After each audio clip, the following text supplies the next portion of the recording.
Dicen que la familia se supone que debe ser tu puerto seguro. ¿Pero qué pasa cuando tu puerto en realidad es una tormenta que nunca termina? Las bolsas de Costco estaban esparcidas por el piso de cemento del garaje como soldados caídos después de una batalla brutal. Cajas de cereal, comidas congeladas, paquetes industriales de papel de baño, todo testimonio de otra de las compras al por mayor de papá, que siempre terminaban cayendo en mis hombros para organizar. Acababa de terminar un turno doble de 14 horas en el Mickey's Diner. Uno de esos restaurantes grasientos donde el café siempre sabe quemado y los clientes dejan propinas en billetes arrugados, si tienes suerte. Mi uniforme todavía apestaba a aceite de freidora y cansancio. Mis pies gritaban dentro de esos zapatos baratos antideslizantes que habían visto mejores décadas. Frank estaba ahí, con la ropa de trabajo manchada de aceite, la mandíbula tensa en esa expresión familiar de irritación perpetua. A sus 52 años, mi padrastro había perfeccionado el arte de hacer que todos a su alrededor se sintieran una carga. Ni su frente despoblada ni su panza cervecera le impedían seguir actuando como si todavía fuera la estrella de fútbol americano de la prepa que decía haber sido en Nebraska. Y limpia este tiradero, vea, ladró, señalando con desdén el caos de víveres. No te quedes ahí parada como un espantapájaros inútil. Las palabras me golpearon como siempre, con ese ardor familiar que había aprendido a tragar. Pero ese día, después de 14 horas de sonrisas fingidas y pies adoloridos, después de contar cada propina para asegurar que pudiéramos pagar el internet y que mi hermanastra Tiffany mantuviera su preciosa presencia en redes sociales, algo se sintió distinto. Y no puedo ahora, Frank, me escuché decir, la voz quebrada por el cansancio. Mis piernas están a punto de colapsar. Ustedes compraron estas cosas. El simple hecho de llamarlo por su nombre en lugar de papá fue una pequeña rebelión que en ese momento se sintió enorme. Lo que pasó después lo cambió todo. En lugar de su acostumbrado ataque verbal, el rostro de Frank se tornó de un rojo que nunca le había visto. En 2 zancadas rápidas, me agarró de los hombros y me empujó con fuerza contra el estante metálico de herramientas montado en la pared del garaje. El golpe me sacó el aire, enviando un dolor agudo por mi espalda. Al desplomarme hacia el suelo, la bota de trabajo con punta de acero de Frank conectó con mi espinilla con un crujido repugnante que resonó en todo el garaje. El dolor era como nada que hubiera sentido antes. Un ardor blanco, insoportable, recorrió mi pierna. Por un momento, el mundo se volvió borroso en las orillas. Sentí sabor a cobre en la boca, me había mordido la lengua. Fue entonces cuando mamá apareció en la puerta que conectaba el garaje con la cocina, con una copa de Chardonnay en su mano perfectamente cuidada. Sharon Hendricks alguna vez había sido hermosa, pero años de vino por las tardes y de trepar socialmente la habían dejado con una expresión permanente de fastidio leve. Observó la escena con el desapego de quien ve un programa de televisión medianamente entretenido. Buen trabajo, Frank, dijo, dando un sorbo a su vino. Acabas de romper a nuestra única bestia de carga. Ahora, ¿quién va a limpiar este desastre? La crueldad en su indiferencia era asfixiante. Sin preocupación por mi herida. Sin sorpresa ante la violencia que acababa de presenciar. Solo irritación porque su empleada sin sueldo podía estar fuera de servicio temporalmente. Entonces apareció Tiffany, atraída por el alboroto como polilla a la flama. Mi hermanastra de 18 años había heredado la belleza de mamá, pero nada de los instintos maternos que Sharon quizá alguna vez tuvo. En vez de llamar al 911 o mostrar un mínimo de preocupación humana, Tiffany levantó su teléfono y comenzó a grabar. Esto está súper dramático, se rió, el flash de la cámara iluminando mi cara contorsionada por el dolor. Avísame cuando termines de hacerte la víctima, sis. Necesito que alguien lave mi ropa. Esa noche, acostada en mi cama con la pierna levantada, envuelta en cinta gris y un pedazo de madera que había encontrado en el garaje. Me quedé mirando el techo manchado de agua mientras escuchaba las carcajadas de mi familia subiendo desde la planta baja. Estaban viendo una comedia, compartiendo unas papas que yo había comprado con mis propinas, completamente indiferentes a lo que había pasado horas antes. Por primera vez en mis 23 años, vi mi situación con claridad absoluta. Esto no era una familia luchando junta contra tiempos difíciles. No era una disfunción temporal que mejoraría con paciencia y comprensión. Era un sistema cuidadosamente construido donde yo era la base sobre la que todos los demás se sostenían, y estarían encantados de dejarme desmoronar con tal de seguir elevados. Yo había sido el sostén económico de la familia desde los 16. Cada cheque, cada propina, Cada dólar que ganaba mantenía su mundo funcionando, los pagos de la troca de Frank, el maquillaje de diseñador de Tiffany, el vino de mamá y sus elaboradas reuniones sociales para impresionar a la asociación de vecinos. Todo financiado con mi trabajo, mientras yo usaba los mismos 3 conjuntos y comía lo que sobraba después de que todos se servían. Pero no era solo el cajero automático. Yo era el chivo expiatorio, el saco de boxeo emocional, el blanco conveniente de cada frustración y desilusión. Cuando los proyectos de construcción de Frank fracasaban, era mi culpa por traer mala vibra. Cuando las publicaciones de Tiffany no conseguían suficientes likes, era porque yo no había apoyado lo suficiente sus sueños. Cuando las cenas de mamá eran un fracaso, era porque yo no había ayudado lo bastante con la preparación. Lo peor era como yo misma lo había permitido. Cada vez que me echaba para atrás en un conflicto, cada vez que absorbía su enojo y me culpaba, cada vez que trabajaba horas extra para cubrir sus gastos mientras mis propias necesidades quedaban sin atender. Les enseñaba que ese trato era aceptable. Tumbada ahí en la oscuridad, la pierna palpitándome con cada latido, empecé a trazar un plan. El orgullo de Frank giraba en torno a 2 cosas: su troca Ford F-150 toda hecha polvo y su reputación como proveedor ante sus compás borrachines del Rusty Mag. El bar cutre donde se sentía el rey la mayoría de los viernes por la noche. Lo que no publicitaba era que yo aparecía como aval en el préstamo de la troca y que había estado cubriendo la mayor parte de los pagos durante los últimos 2 años cuando su trabajo en construcción anduvo lento. La identidad completa de mamá giraba en torno a mantener la fachada de la familia perfecta para la asociación de vecinos, las amistades y el grupo de la iglesia. Se ofrecía para eventos de caridad y organizaba cenas, todo financiado con dinero que al final venía de mis salarios. Su mayor miedo era la vergüenza social, que la vieran como algo menos que la respetable matrona suburbana que fingía ser. Tiffany vivía para la validación en redes sociales. Su cuenta de Instagram, donde posaba con maquillaje caro y ropa de diseñador que yo había comprado sin darme cuenta con tarjetas de crédito que avalé, era su única fuente de autoestima. Era una microinfluencer con un seguimiento modesto pero fiel, siempre persiguiendo colaboraciones y patrocinios. La irónica belleza del asunto era que ellos mismos me habían dado todas las armas necesarias para destruir el mundo que habían construido con mi sufrimiento. Durante la semana siguiente me moví con la precisión calculada de un maestro de ajedrez. Cada jugada diseñada para tumbar una pieza distinta de sus vidas cuidadosamente montadas. El lunes por la mañana, Tiffany estaba en su cuarto, los aros de luz prendidos a todo lo que daban mientras se preparaba para un live stream importante con una pequeña compañía de cosméticos. Esa colaboración podría haberla llevado a un patrocinio regular, algo que llevaba meses persiguiendo. 3 horas antes de su transmisión, llamé al proveedor de internet desde el teléfono fijo de la cocina. Hola, soy Bonnie Endris, en Maple Street 1247, dije con la voz más preocupada que pude.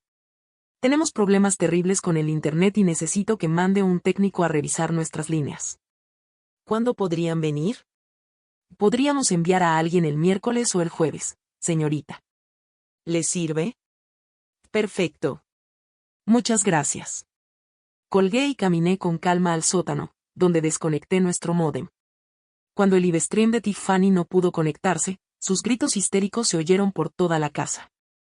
Perdió la colaboración y, peor aún, su reputación profesional sufrió. Los comentarios en el stream fallido fueron brutales, la llamaron poco profesional y poco confiable. El miércoles llegó el evento social más importante de la temporada para mamá, una merienda benéfica que organizaba para impresionar a Patricia Williams, la presidenta de la Asociación de Vecinos, quien tenía el poder de aprobar la solicitud de mamá para el comité social. Mamá llevaba semanas planeando el evento, pidió un pastel a la panadería más cara de la ciudad y mandó invitaciones elegantes en cartulina gruesa. Bonia, cariño, dijo mamá la mañana del miércoles, con esa dulzura artificial que solo saca cuando quiere algo. Necesito que recojas el pastel en Del Patisserie. Es la pieza central del evento. Con las piernas todavía doliéndome y envueltas en una venda elástica que compré con mi propio dinero, manejé hasta la pastelería elegante. El pastel era una obra de arte, 3 pisos decorados con delicadas flores de azúcar y una letra fina que deseaba éxito al refugio para mujeres local. Me costó $300, dinero que había salido de mis turnos en el restaurante. Mientras subía la caja blanca impecable por la banqueta de la casa, tropecé con un ladrillo suelto que llevaba meses siendo un peligro. Caí, la caja salió volando de mis manos y explotó en el concreto en una sinfonía de betún y fondant aplastado. ¡Oh no! Y grité lo bastante fuerte para que las invitadas que ya llegaban me escucharan. Lo siento muchísimo. Me duele la pierna por el accidente. La expresión de mamá al ver la destrucción fue un cuadro de horror apenas contenido.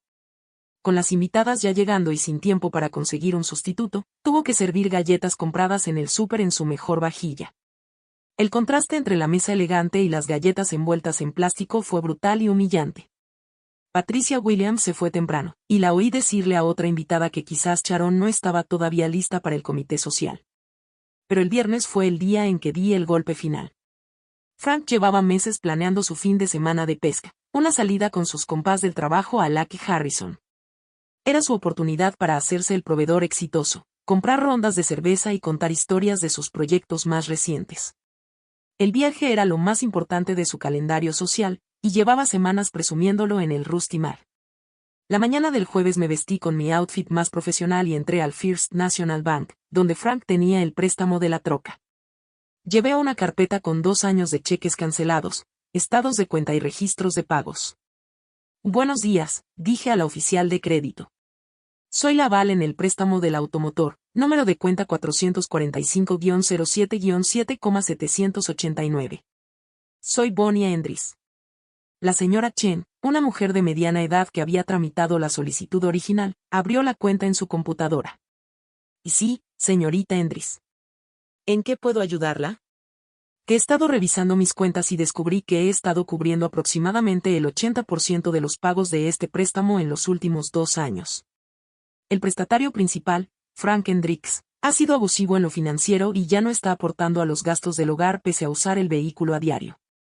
Extendí la documentación sobre su escritorio, estados de cuenta resaltados mostrando mis pagos, copias de recibos de servicios que yo había cubierto, tickets de supermercado.